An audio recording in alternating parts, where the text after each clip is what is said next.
So hello everyone and welcome to our daily live current affair show.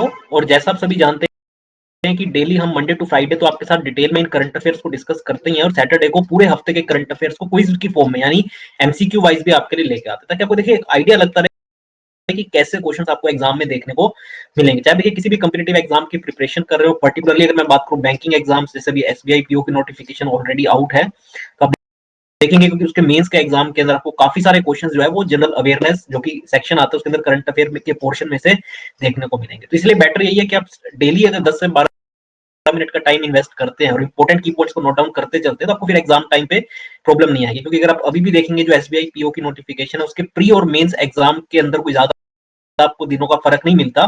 तो अगर आपका pre exam clear हो जाता है तो फिर मेंस के एग्जाम के लिए बेटर है कि आप बाकी सब्जेक्ट्स पे ज्यादा फोकस करें, और जनरल अवेयरनेस अगर आप डेली इन करंट अफेयर्स को देखते हैं तो फिर आपको इसके लिए ज्यादा टाइम देने की जरूरत नहीं पड़ेगी। ठीक है, तो चलिए इन सेशन को देखा, अगर इसके अलावा क्वांट, रीजनिंग, इंग्लिश और जनरल अवेयरनेस की भी वीडियोस देख सकते हैं। ठीक है, तो स्टार्ट करते हैं। तो पहला आज का हमारा अपडेट है, होम मिनिस्ट्री ने देखिए इशू कर दिया guidelines for COVID 19 from 1 to 31 of December. तो आपको पता है देखिए रेगुलर बेसिस पे अब इन गाइडलाइंस को जो रिवाइज किया जाता है, अभी जो पहले अभी गाइडलाइंस चल रही है वो नवंबर एंड तक है, और अब जो है रिवाइज्ड गाइडलाइंस जो है वो 1 ऑफ दिसंबर से लेके 31 ऑफ दिसंबर के बीच में रहेगी, जिसके अंदर देखिए आप थोड़ी सी और रिस्ट्रिक्शंस हो सकता है लगाई जाए कुछ पर्टिकुलरली कंटेनमेंट जोन्स के अंदर। क्योंकि अगर आप देखेंगे खासकर नॉर्दर्न जो स्टेट्स हैं, दिल्ली हो गया, उसके आसपास पंजाब, हरियाणा, राजस्थान के अंदर अब केसेस बढ़ रहे हैं, जबकि कुछ जगहों पे अब कम हो रहे हैं। तो जहां पे देखिए बढ़ रहे हैं तो वहां पे और ज्यादा प्रिकॉशन के लिए कहा गया है। तो इस पर बात कर लेते हैं। The home ministry has issued N order with guidelines for COVID 19 surveillance, containment and question, जो कि इफेक्टिव होंगी 1 ऑफ दिसंबर से लेके 31 ऑफ दिसंबर तक। ठीक है, और स्टेट्स और यूनियन टेरिटरी को कहा गया कि वो रेगुलर बेसिस पे सिचुएशन को असेस करें और लोकल रिस्ट्रिक्शंस वो लगा सकते हैं, खासकर कंटेनमेंट जोन्स के अंदर। ठीक है, ताकि कोविड 19 के स्प्रेड को रोका जा सके, जिसके लिए हाउस टू हाउस सर्वेलेंस भी किया जाएगा। ठीक है, आपका मतलब टेस्ट रैंडम बेसिस पे एक तरीके से टेस्ट किया जाएगा, ताकि एक आइडिया लगे कि कहाँ कहाँ पे जो है वायरस का स्प्रेड हुआ है। ठीक, खासकर रूरल एरियाज में कोशिश है कि ये स्प्रेड ना हो, इसलिए रैंडम बेसिस पे सर्वेलेंस भी की जाएगी। इसके अलावा स्टेट और यूनियन टेरिटरी गवर्नमेंट्स को कहा गया कि वो किसी तरीके का लॉकडाउन नहीं लगा सकते अपने आप, जो है उसके लिए प्रायर कंसल्टेशन करना पड़ेगा सेंट्रल गवर्नमेंट से। ठीक है, तो जो है बेसिकली कंटेनमेंट जोन्स में ये कर सकते हैं, रिस्ट्रिक्शंस लगा सकते हैं। जैसे पहले लॉकडाउन लगा था, आपको पता है मार्च मंथ में, अप्रैल मंथ में, वैसा उस तरीके का लॉकडाउन नहीं लगा सकते स्टेट्स और यूनियन टेरिटरी गवर्नमेंट्स, जो इन्हें सेंट्रल गवर्नमेंट से पहले प्रायर परमिशन उसके लिए चाहिए होगी। लेकिन यह है कि रिस्ट्रिक्शंस लगा सकते हैं, जैसे आपको ने भी सुना होगा कि पंजाब के अंदर 1 ऑफ दिसंबर से जो है नाइट कर्फ्यू रहेगा, वैसे ही राजस्थान के अंदर। तो इस तरीके से जो है स्टेट वाइज जो है अपने अपने जो है असेस करके सिचुएशन को कुछ रिस्ट्रिक्शन से लगा सकते हैं। तो 1 ऑफ दिसंबर से लेकर 31 ऑफ दिसंबर तक की गाइडलाइंस जो है वो एनफोर्स रहेगी। ठीक है, आगे बात करते हैं। यूनियन कैबिनेट ने अप्रूव कर दिया है लक्ष्मी विलास बैंक का मर्जर डीबीएस बैंक के साथ। इसके बारे में देखिए मैंने आपको कुछ दिन पहले के करंट अफेयर्स में बताया ही था कि लक्ष्मी विलास बैंक को जो है आरबीआई ने मोरेटोरियम में रखा था, जिसके तहत आप 25,000 रुपीज ही जो है वो विड्रॉ कर सकते थे अपने अकाउंट से। लेकिन उसी वक्त ये बता दिया गया था कि जो आरबीआई है वो लगातार डीबीएस बैंक के साथ टॉक्स में है, मतलब वो लक्ष्मी विलास बैंक का डीबीएस बैंक के साथ मर्जर।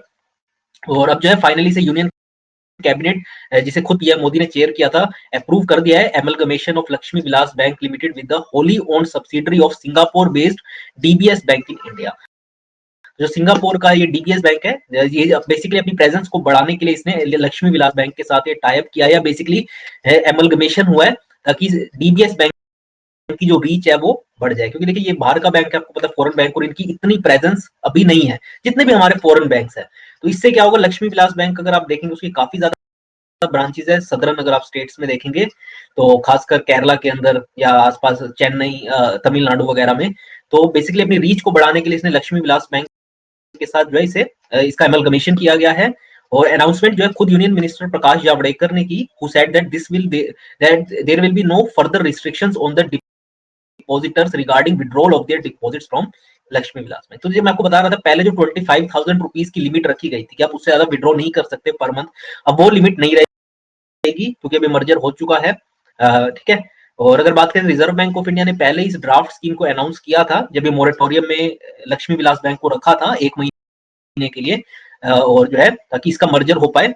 और अनाउंसमेंट जो है आरबीआई ने उसके बाद 1 मंथ का, जैसे मैंने बताया, मोरेटोरियम में इसको रखा था, और विड्रॉल की जो कैपिंग है वो 25,000 की रखी थी और बेसिकली ये था कि जो बैंक की लगातार आप देखेंगे एनपीएस बढ़ रहे थे पिछले कुछ टाइम से, ठीक है? तो और जो इनको बेसिकली देखिए एक वो मेंटेन करना होता है कि जैसे फॉर एग्जांपल अगर कोई अपना पैसा विथड्रॉ करने आता है, तो उसके पास होनी चाहिए मतलब एक तरीके से कवरेज की वो प्रोवाइड कर पाए। तो लगातार इनके जो एनपीएस थे वो आप देखेंगे बढ़ रहे थे, तो उसको ध्यान में रखते हुए ये मर्जर किया गया। ठीक है, इसको नोट डाउन कर लें, फिर आगे बात करते हैं। तो सबसे पहले तो देखिए आपको लक्ष्मी विलास बैंक का हेडक्वार्टर पता होना चाहिए कहाँ पे है। ठीक है, फिर इसका जो ये सिंगापुर बेस्ड डीबीएस बैंक है इसके बारे में आप थोड़ा जरूर पढ़ लें, अब क्योंकि जो है इनका एमलगमेशन हो चुका है और बेसिकली अब डीबीएस बैंक की पूरे ऑपरेशंस देखेगा इसके, और आपको ऐसा रिस्ट्रिक्शंस भी नहीं है जो पहले 25,000 की थी। ठीक है, नेक्स्ट बात करते हैं। आज जो है 26 नवंबर के दिन हम कॉन्स्टिट्यूशन डे ऑब्जर्व करते हैं, आपको पता होना चाहिए, to mark the adoption of the Indian constitution by the constituent assembly. जो देखिए कॉन्स्टिट्यूएंट असेंबली बनाई गई थी इस कॉन्स्टिट्यूशन को फ्रेम करने के लिए, ड्राफ्ट करने के लिए, उन्होंने जो है हमने एडॉप्ट कब इसे किया था, वैसे देखिए रिपोर्ट जो है 26 नवंबर को पूरी प्रिपेयर हुई थी, लेकिन फॉर्मली हमने इसे एडॉप्ट जो है वो 26 जनवरी को किया था। इसीलिए देखिए हम जो है रिपब्लिक डे तो हम 26 जनवरी को मनाते, लेकिन वैसे जो कॉन्स्टिट्यूएंट असेंबली ने जो अपना पूरा ड्राफ्ट कॉन्स्टिट्यूशन था वो 26 नवंबर 1949 को दिया था। ठीक है, लेकिन इसे फॉर्मली एडॉप्ट जो है वो 26 जनवरी को किया गया। तो इसीलिए हम 26 नवंबर को जो है कॉन्स्टिट्यूशन डे या नेशनल लॉ डे के तौर पे ऑब्जर्व करते हैं, तो जरूर इसे नोट डाउन कर ले। So on 26 November in 1949 the constituent assembly of the country formally adopted the constitution of India which came into force on 26 जनवरी 1950। तो एडॉप्ट तो देखिए 26 नवंबर को किया गया था, लेकिन ये लागू कब से हुआ, 26 जनवरी से हुआ। तो इसीलिए हम रिपब्लिक डे 26 जनवरी को मनाते हैं, ना कि 26 नवंबर को। ठीक है, अगर बात करें पहली बार हमने कॉन्स्टिट्यूशन डे ऑब्जर्व कब किया था, 2015 के अंदर, to mark the day as a tribute to doctor B R Ambedkar, जो कि देखिए इसके मेन एक तरीके से चेयरमैन थे, जिन्होंने पूरा उनका काफी इंपॉर्टेंट रोल था इस कॉन्स्टिट्यूशन को फ्रेम करने में। ठीक है, क्योंकि वो ड्राफ्टिंग कमेटी के चेयरमैन थे, और इस कॉन्स्टिट्यूएंट असेंबली को 2 साल 11 महीने और 17 दिन लगे इस डॉक्यूमेंट को फ्रेम करने में। ठीक है, आप देखेंगे अब तो देखिए काफी सारे इसमें अमेंडमेंट्स भी किए गए हैं टाइम टू टाइम। ठीक है, तो आप जरूर एक बार अगर आपको मौका मिले तो कॉन्स्टिट्यूशन को जरूर पढ़िएगा, उसमें आपको काफी कुछ सीखने को, पढ़ने को, समझने को मिलेगा। ठीक है, तो 2015 से हम ये कॉन्स्टिट्यूशन डे ऑब्जर्व करते हैं, और इस ड्राफ्टिंग कमेटी के चेयरमैन कौन थे, doctor B R Ambedkar. Clear है, चलिए यहाँ पे आप देख सकते हैं एक तरफ कॉन्स्टिट्यूशन ऑफ इंडिया, दूसरी तरफ जो प्रियम्बल है, जो we the people of India, आपको सभी को पता ही होगा। एक तरीके से जो मेन जैसे एक तरीके से हाईलाइट होती है किसी चीज की समरी, तो वही एक तरीके से प्रियम्बल रिप्रेजेंट करते हैं, इसके अंदर बेसिकली मेन हाईलाइट क्या है इस कॉन्स्टिट्यूशन की।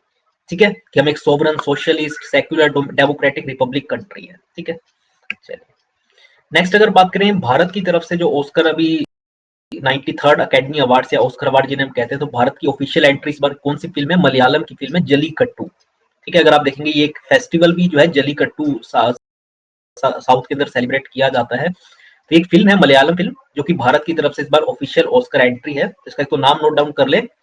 सो Malayalam film Jallikattu has been selected as India's official entry for Oscars in the foreign language film category. ठीक है, अगर बात करें the film was unanimously chosen among 27 entries across Hindi, Marathi and other languages. So total 27 जो है films जो है वो दी गई थी, जिसमें से यूनानिमसली जो वो है, जो कमेटी है, उन्होंने इस फिल्म को सेलेक्ट किया ऑस्कर के रिप्रेजेंटेशन के लिए भारत की तरफ से।